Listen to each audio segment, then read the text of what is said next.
Hi friends, in this video I repaired an Infinix Hot 8. I have to admit that this task was not rather complicated. I just replaced its front screen and its back cover, because the screen had black dots and the cover was old.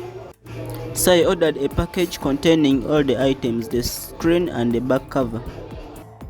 So without wasting any more time, let's get started. I started by opening the box that was delivered to me to find out whether everything I ordered was in place. After removing the sellotape, I opened the box and unwrapped all the tissues where my items were wrapped.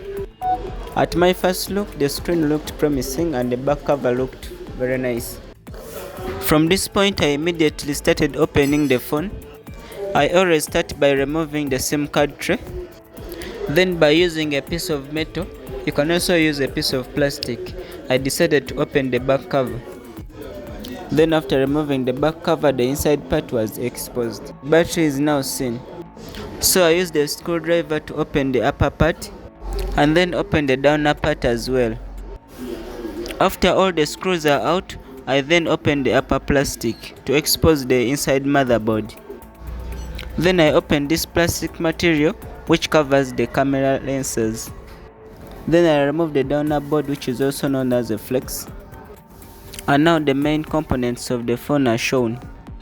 I then proceeded by disconnecting the screen fiber and the battery protection board. I slowly removed the battery and the two main fibers are seen clearly. One fiber connects the motherboard to the flex and another fiber connects the motherboard to the screen. I placed this whole remaining part to the screen shape separation machine. The separator machine works by applying heat to the board such that the glue that is holding the screen and the board weakens. When the screen was hot enough, I removed it from the separator machine and started to separate it from the board. I then cleaned the remaining residue on the board. After the cleaning is done, I placed back the battery. I connected the fiber of the screen to the PCB so as to test whether it works fine.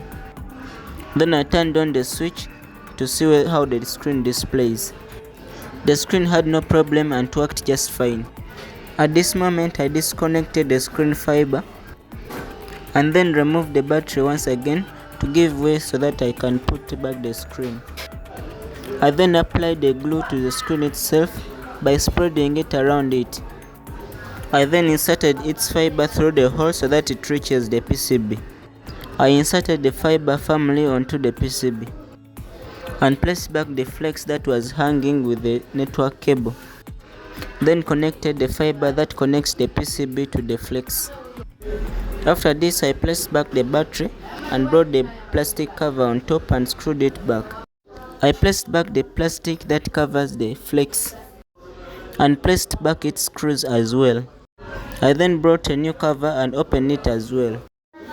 I applied the back cover on the phone and then I switched it on. And then I'm done. The phone is now ready to be used.